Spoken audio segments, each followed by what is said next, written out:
Alright, so I need to explain this, but I don't know how to write it without getting the emotion out properly, and I apologize, my voice is really bad because I'm getting sick again. But my fiance and I were walking around our town. We live in a small-ish town, I guess. A lot of people would think it's small because it's 12,000 people in the town. But we were walking around, and we were by one of our local grocery shops. Sorry, my voice is really bad. It's going to be bad the entire video. We were by one of our local grocery shops, and he says he got this entire body cold chill. I was like, okay, maybe just because of the wind, because it's starting to get cold here. It's 40-something degrees, stupid, walking around 40-something degrees with just sweatshirts and jeans on, which is what we Nebraskans do anyways. After he said something, I get this feeling in my chest that something stuck their hands into my chest. Sorry. And for a split second, I see these hands holding my heart, and I froze. I couldn't do anything for a couple of seconds. So I finally snap out of it, and we continue walking. We pass another one of our local grocery shops.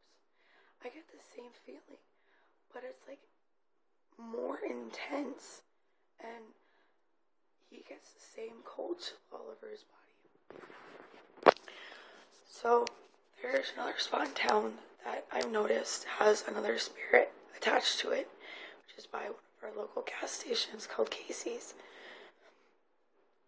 And it's just right across the street from Casey's, and there's a whole bunch of cars. Every time I pass it, coming from the west side of town, passing it, so which means this car place would be on the right side, I notice this warm, fuzzy blanket feeling almost every time I pass it. I don't know, there's somebody good there, but there's nobody physically there.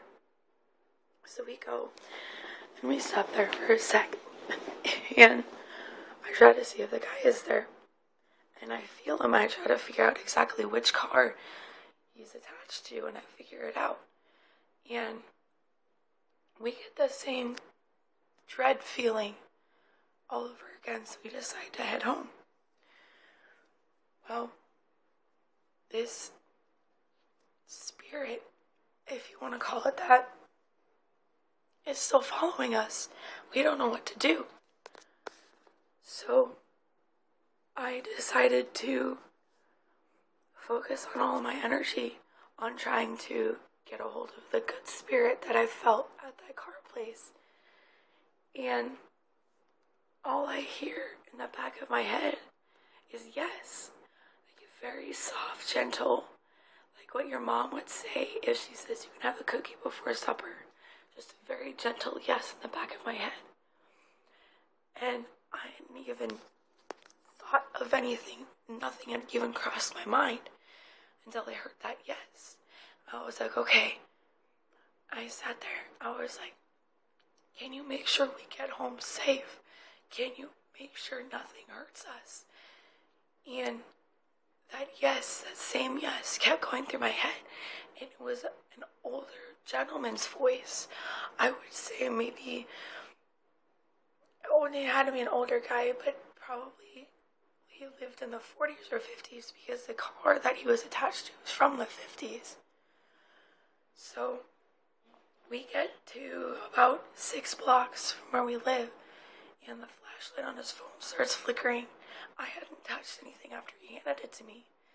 So we finally get home, and 5 minutes after we get in, yeah, you can come in, Bobby. 1 second.